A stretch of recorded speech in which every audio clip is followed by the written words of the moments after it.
1,00,000 മുകളിലുണ്ട്. 2023 ഫൈന് വരുന്നുള്ള ഒരു കാരണവശാലും ഇത്തരത്തിൽ ജനങ്ങളെ ബുദ്ധിമുട്ടിക്കാൻ നിൽക്കരുത്.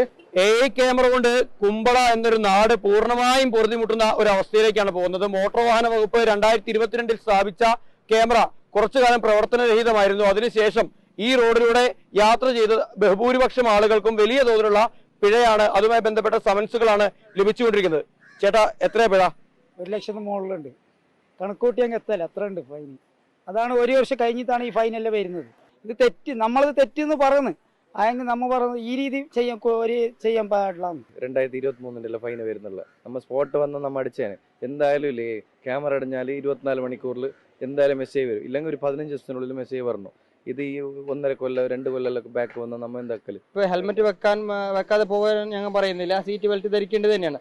പക്ഷെ അതാത് സമയം, അതായത് 15 ദിവസം ഒരു മാസത്തിനകം അതാത് ഫൈനുകൾ അതാത് സമയത്ത് അടുക്കാൻ റെഡിയാണ്. ഒരു കാരണവശാലും ഇത്തരത്തിൽ ജനങ്ങളെ ബുദ്ധിമുട്ടിക്കാൻ നിൽക്കരുത്. 2024 8 ഫൈൻ ഇപ്പൊ വന്നിട്ടുണ്ട്. 2025 ഞാൻ ഫൈൻ അടിച്ചിന് അറിഞ്ഞിട്ട്. ഇപ്പൊ അതിലെ മെസ്സേജ് വന്നുകൊണ്ടുണ്ട്. ഇതൊരിക്കലും സർക്കാരിന്റെ ഗതാഗത നിയമലംഘനങ്ങൾക്കെതിരായിട്ടുള്ള ഒരു പ്രതിഷേധമോ ജനങ്ങളുടെ ഭാഗത്തു നിന്നുള്ള പ്രതികരണമോ അല്ല. ഇവർ കൃത്യമായി പിഴ ഈടാക്കുന്നതിൽ വന്ന വീഴ്ച എടുത്തു കാണിക്കുന്നു എന്നത് മാത്രം തന്നെയാണ്